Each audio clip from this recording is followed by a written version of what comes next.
우리가 오늘부터 살펴볼 민수기 21장에서 36장까지의 단락은 민수기 11장에서 20장까지에 기록된 이스라엘 백성의 불순종과 실패의 역사와는 달리 회복과 승리의 역사가 부분적으로 시작된다는 점에서 의미가 있습니다. 출애굽 1세대들은 무려 40년 동안이나 하나님의 말씀에 순종이 아니라 불순종으로 반응했습니다. 또한 불평과 불만이 끊이지를 않았습니다. 왜냐하면 이들의 몸은 비록 출애굽했지만 마음과 영혼과 정신은 여전히 노예 근성을 가지고 있었기 때문입니다. 하지만 감사한 것은 40년이 지난 지금 이제 또다시 이스라엘 백성들 안에 희망이 보이기 시작합니다. 왜냐하면 이들이 하나님의 말씀에 조금씩 순종하고 있기 때문입니다. 따라서 우리가 신앙생활을 할 때 마음의 할례 그리고 몸과 마음에 여전히 남겨져 있는 죄와 싸우는 것은 필수적입니다. 그래야 풍성한 인생을 살아갈 수 있고 하나님 사랑, 이웃 사랑, 다른 사람에게도 유익이 되는 그런 인생을 살아갈 수 있기 때문입니다. 오늘 우리가 첫 번째로 살펴볼 내용은 아랏 사람들과의 전쟁이 1절에서 3절에 나오고 있습니다. 이스라엘 백성들은 아론이 죽은 이후에 그가 죽은 곳인 호르산에서 잠시 남쪽으로 옮겨갔다가 다시 호르산으로 돌아오게 됩니다. 그런데 이때 가나안 사람 아랏 왕이 이스라엘 사람들이 아다림 길로 온다는 소식을 듣고 이스라엘을 쳐서 그중 몇 사람을 사로잡는 일이 벌어지게 됩니다. 이에 이스라엘 백성들은 2절과 같이 하나님께 나와 서원합니다. 주께서 만일 이 백성을 내 손에 넘기시면 내가 그들의 성읍을 다 멸하리이다. 여기서 아랏 성읍을 완전히 멸한다는 것은 그 성읍 전체를 여호와께 바침으로 승리의 결과를 온전히 하나님께만 돌리겠다라는 결심을 의미합니다. 이에 하나님은 이러한 이스라엘 백성들의 결심을 너무나도 기뻐하셔서 가나안 사람들을 이들의 손에 붙이셨고 이에 이스라엘 백성들이 승리한 후에 그 지역 전체 이름을 호르마, 즉 파괴, 파멸이라고 붙입니다.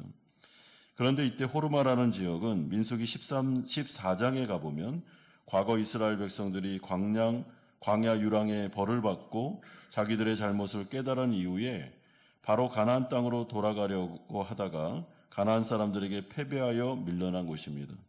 따라서 이스라엘 백성들은 무려 38년이 지난 지금 이곳 호르마라는 같은 지역에 이르렀는데 과거에는 가나안 사람들에게 패배했지만은 지금은 반대로 이스라엘 백성들이 가나안 사람들에게 승리한 장소로 변화하고 있습니다.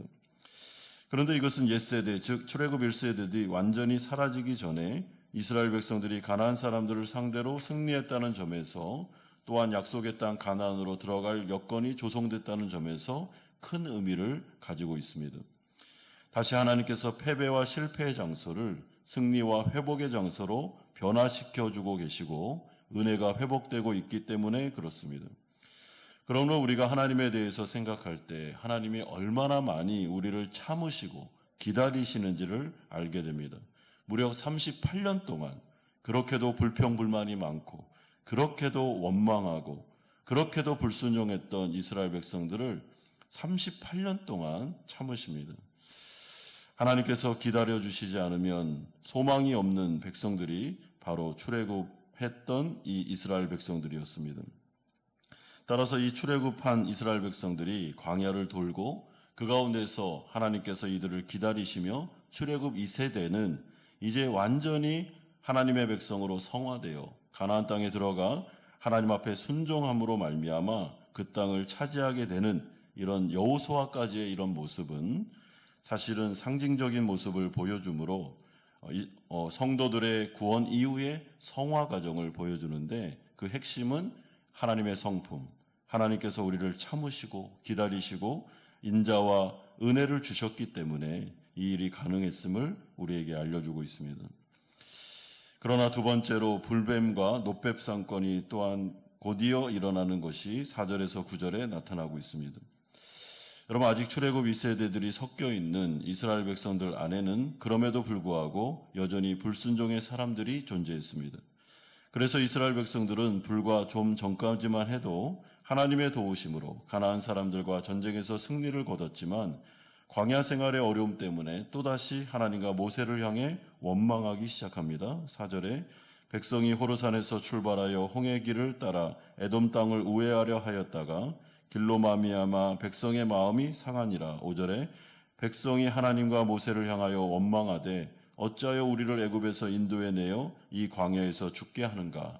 이곳에는 먹을 것도 없고 물도 없도다. 우리 마음이 하찮은 음식을 싫어하노라 하매. 원망의 이유는 이곳에 먹을 양식도 없고 물도 없으며 음식물이 있다 해도 먹기 싫은 만나뿐이다 라는 데 있었습니다. 하지만 과거와는 달리 하나님은 이러한 백성들의 원망에 대해서 오늘 본문에 보면 즉각적으로 진노하십니다. 그래서 불뱀을 진영 안으로 보내사 이스라엘 백성들을 물게 하십니다. 6절에 여호와께서 불뱀들을 백성 중에 보내어 백성을 물게 하심으로 이스라엘 백성 중에 죽은 자가 많은지라. 이에 이스라엘 백성들이 모세를 향해 자신들의 죄를 고백한 후 불뱀들이 떠나게 해달라고 여호와께 기도해달라고 부탁하자 하나님은 모세를 향해 놋뱀을 만들어 장대 위에 달라고 명령하십니다. 그러면서 그것을 바라보는 자는 누구든지 살게 될 것임을 약속하십니다. 그리고 그 결과 9절과 같이 모세가 놋뱀을 만들어 장대 위에 다니 뱀에게 물린 자가 놋뱀을 쳐다본 즉 모두 살았더라라고 말씀해주고 있습니다. 그리고 신약시대로 넘어오면 예수님은 요한복음 3장 14절에서 15절을 통해 놋뱀의 표상을 자신에게로 자신의 십자가와 연결시키십니다. 따라서 우리는 이러한 이스라엘 백성들의 모습을 보면서 정말로 낯설지 않다는 것을 깨닫게 됩니다. 하나님을 신뢰하는 것 같다가도 또다시 원망하고 순종과 불순종이 늘 언제나 공존하는 이들의 신앙을 보여주게 됩니다. 하지만 그럼에도 불구하고 하나님은 이스라엘 백성들을 포기하지 않으십니다. 원망과 불평과 불순종의 모습이 보일 때에는 인내하며 기다리시다가 징계를 하시기도 하지만은 징계하신 이후에는 곧바로 또다시 치료와 회복, 구원을 반복적으로 주시는 하나님을 발견할 수 있습니다.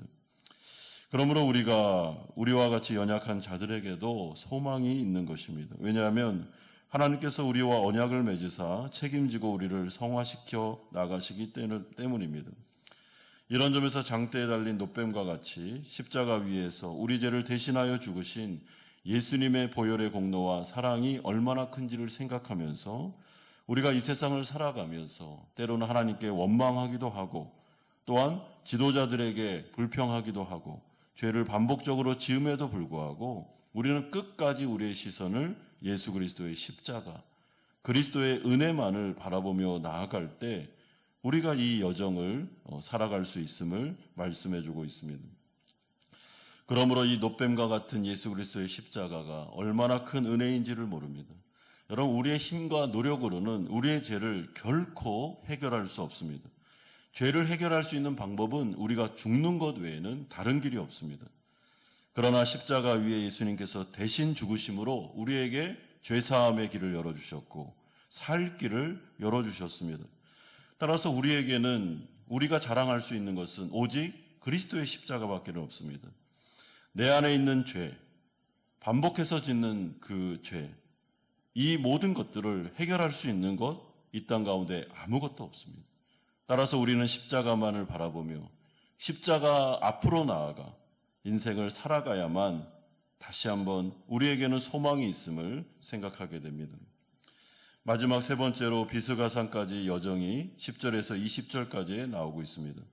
10절에서 20절까지는 광야길의 마지막 여정을 기록합니다. 그런 다음에 이제 가나안으로 들어가게 되는 것입니다.